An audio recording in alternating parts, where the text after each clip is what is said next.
Hey guys, I'm Claire Thomas. I'm a writer, a designer, and a filmmaker. And today I am rolling up my sleeves with Frank and Eileen to make a delicious cottage pie.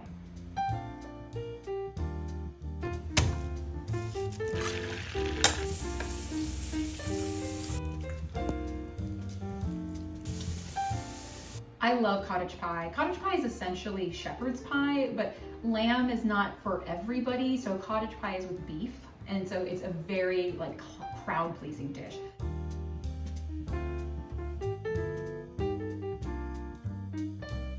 I love Frank and Eileen because they just very much are focused on essentials and the classics. They create really timeless clothing that is made of the highest quality. And I love food that has actually a really similar ethos, meaning the food is timeless, it's not trend driven, it's really about, is it delicious, is it high quality, is it something I want to make over and over again.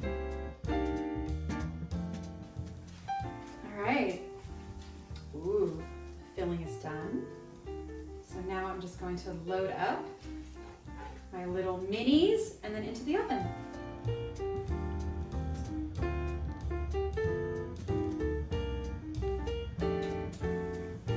How cute is that?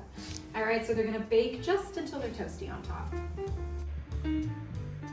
I love cottage pie paired with a few fingers of scotch. And of course, a puppy. Ketchup. He really wants leftovers. Well, cheers.